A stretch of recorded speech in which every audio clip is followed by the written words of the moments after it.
병자호란이 일어나기 몇 해 전, 조선의 하늘은 이미 무너질 징조를 보이고 있었다. 청나라는 명나라를 집어삼키려 했고, 조선은 그 사이에서 눈치를 보며 줄타기를 해야 했다. 하지만 누구보다 먼저 그 위험을 감지한 이가 있었다. 바로 팔척 장군이었다. 청이 그냥 두지 않을 겁니다. 팔척은 조정에서 몇 차례 상소를 올렸다. 북방에서 내려오는 기류가 심상치 않습니다. 산속 외진 고을을 미리 요새로 삼아야 합니다. 침입시 피난처이자 방어선이 되어야 합니다. 왕은 처음엔 코웃음 쳤다. 하지만 며칠 뒤 북방 접경 지역에서 말 타고 달려온 장수가 청의 병력 이동이 심상치 않다고 보고하자 왕은 마지못해 팔척의 요청을 받아들였다. 허가하노라. 원하는 곳으로 가라. 팔척은 오래전부터 눈여겨본 곳이 있었다. 깊은 산속, 외부와 거의 단절된 고을, 용담골이라 하더이다. 물이 좋고 바위가 깊어 방어에는 최적입니다. 그는 함께 훈련해온 군대와 식소를 이끌고 그곳으로 들어갔다. 처음엔 백성들이 그를 경계했다. 하지만 그는 땅을 일구고 아이들의 병을 돌봤고 함께 땔감을 모으고 눈보라 속에서도 지켰다. 그렇게 3년이 지났다. 아이들은 팔척을 아재라 불렀고 노인들은 그에게 무릎을 꿇으며 감사를 전했다. 사람들은 알게 되었다. 그는 검을 휘두르는 무장이 아니라 자신들을 사람으로 여겨주는 지킴이라는 걸. 그리고 동시에 그는 군사훈련도 멈추지 않았다. 여긴 단지 마을이 아닙니다. 전하께서 몸을 숨기실 수 있는 마지막 성입니다. 팔척은 남자들에게 활을 쏘게 하고 아이들에게도 피난로를 가르쳤다. 결국 병자호란은 터졌다. 청이 대군이 북방을 뚫고 들어왔고 왕은 공포에 사로잡혔다. 팔척이 있는 용담골로 가자. 왕은 몇몇 신하와 군사만을 데리고 밤새 말을 달렸다. 그리고 팔척에게 명했다. 내 몸을 숨길 곳을 마련하라. 팔척은 당연하다는 듯 왕을 맞이했고 자신이 지어놓은 가장 튼튼한 집을 내주었다. 전하, 이곳은 안전합니다. 왕은 처음엔 안도했지만 며칠 뒤 청군이 용담골까지 접근하고 있다는 첩보가 들어오자 또다시 불안에 떨기 시작했다. 이곳도 안전하지 않다.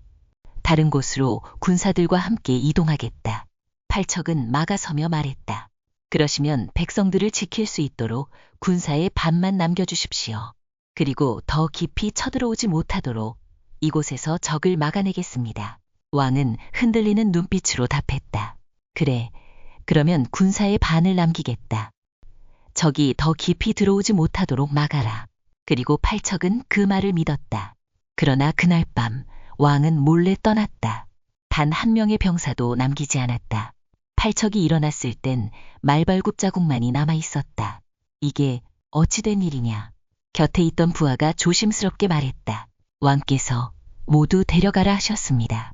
내가 죽으면 국가가 죽는 것이라 하며 모두 데려가셨습니다. 장군을 따르는 부하들만 남았습니다.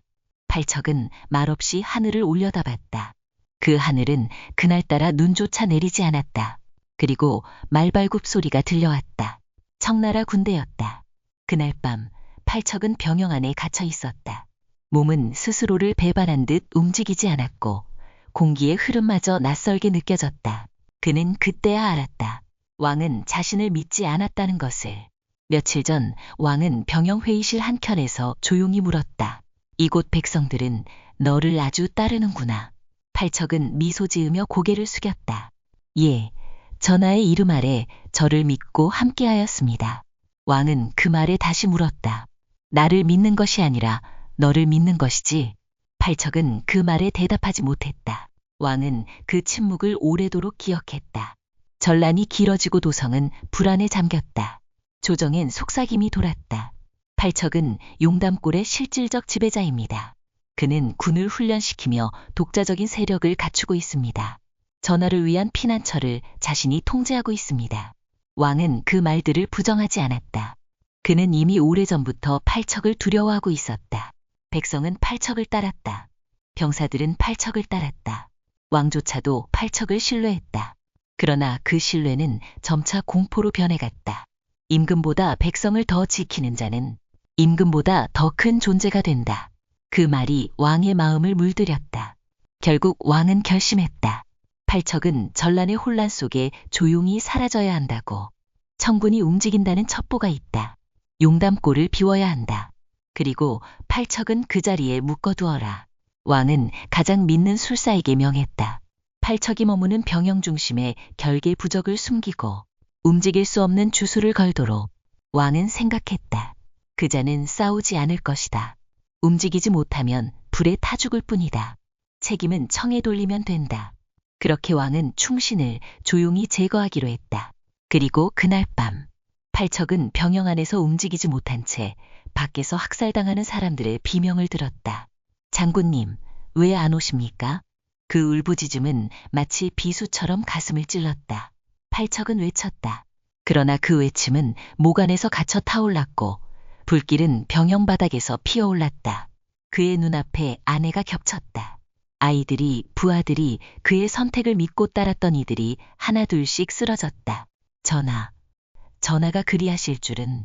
그 순간 팔척의 심장이 멎는 듯했다. 그러나 영혼은 무언가에 이끌리듯 깨어났다. 죽은 자들의 외침, 살지 못한 이들의 절규, 피멍든 눈빛들이 그의 가슴으로 밀려들었다. 그리고 그의 육신이 불 속에서 꺼져갈 때 팔척귀가 태어났다. 왕이 가장 감추고 싶었던 존재, 백성의 신뢰가 불러낸 존재, 그 누구보다 왕의 이름을 믿었던 충신이 이제 가장 끔찍한 진실로 깨어났다. 이제 팔척귀의 존재는 단순한 원혼이 아닌 왕의 공포가 만든 산자의 저주이자 백성이 죽어 만든 살아있는 진실입니다. 팔척의 동료 중 하나가 있었다. 그는 무장이 아니라 글을 쓰는 학자였다. 최원우 대감의 고조부였다. 그는 팔척의 죽음을 본 뒤 그가 겪은 모든 것을 기록했다. 왕은 두려웠다. 충성스러운 자를 더 이상 충성스럽게 믿지 못했다.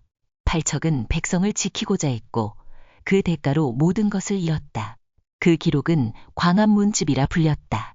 금서가 되었고 금고에 숨겨졌다. 그러나 살아남았다. 세월이 흘러 그 책은 다시 세상의 모습을 드러냈다. 그의 검은 더 이상 쇳덩이가 아니다. 그의 한은 바람이고 그림자이며 지금도 궁궐 주변을 맴돌고 있다. 그는 왜 싸우는가? 그는 왜 돌아왔는가? 그는 누구보다 인간이었다. 그는 누구보다 사람을 지키고 싶었다. 그리고 단 한 번의 배신으로 모든 것을 잃었다. 이제 그는 그날의 진실을 세상에 알리려 한다.